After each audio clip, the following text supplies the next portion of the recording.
Salam əziz izləyicilər. Tarixdə bir günə baxırsınız. Bugün bəşər tarixi üçün çox önəmli bir mövzuya toxunacağıq.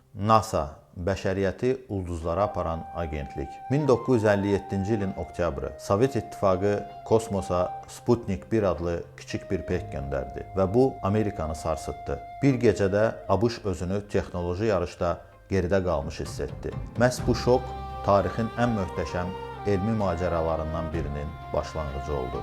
NASA'nın yaranmasına biz qorxudan doğulan agentlik də deyə bilərik. Sputnik böhranı adlanan bu hadisədən cəmi bir il sonra 1958-ci ildə ABŞ prezidenti Dwight Eisenhower Milli Aeronavtika və Kosmos İdarəsini, NASA'nı yaratdı. Məqsəd sadə idi. Sovet İttifaqı ilə kosmos yarışında geridə qalmamaq və Amerikanın elmi-texniki nüfuzunu bərpa etmək. Lakin NASA sadəcə hərbi rəqabətdən doğulmadı. O sülh məqsədli, mülki elmi araşdırma aparan bir qurum kimi təsis edildi. İlk illərdən etibarən agentlik həm kosmosa insan göndərmə proqramlarına, həm də planetlərin öyrənilməsinə diqqət ayırdı.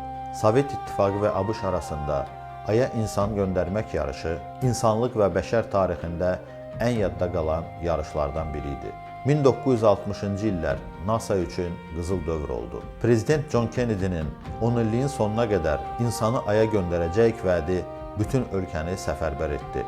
Merkuri və Gemini proqramları vasitəsilə astronavtlar kosmosda uçmağı, kosmik gəmiləri idarə etməyi öyrəndi.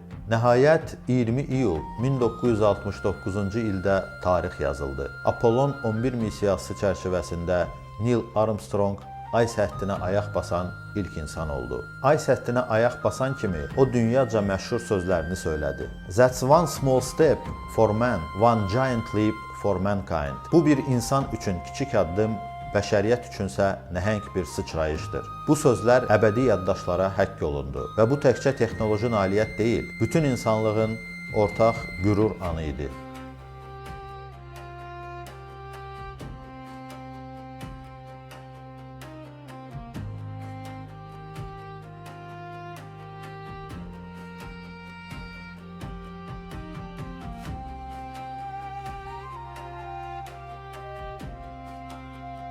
Kosmos yarışından sonra elmin sərhədləri də genişləndi.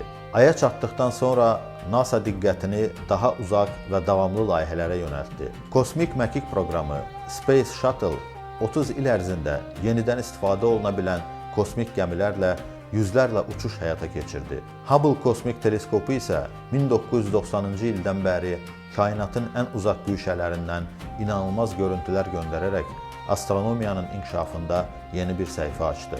NASA'nın Mars roverləri Curiosity və Perseverance qırmızı planetin səthində gəzərək həyat izləri axtarır. Beynəlxalq kosmik stansiya isə 10 illiklərdir davamlı insan mövcudluğunu kosmosda təmin edən ölkələr arasında əməkdaşlığın simvoluna çevrilən layihədir. NASA'nın bəşəriyyət üçün rolu. NASA'nın təsiri kosmosdan çox-çox uzağa yayılıb. GPS naviqasiyası, hava proqnozu peykləri, tibbi görüntüləmə texnologiyaları, hətta gündəlik həyatda istifadə etdiyimiz bir çox material və proqram təminatı NASA araşdırmalarından yaranıb.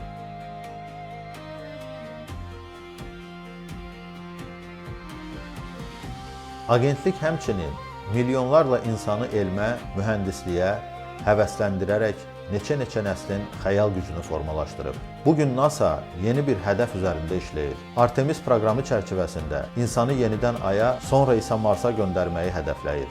Booster ignition and lift off. The crew of Artemis 2 now bound for the moon.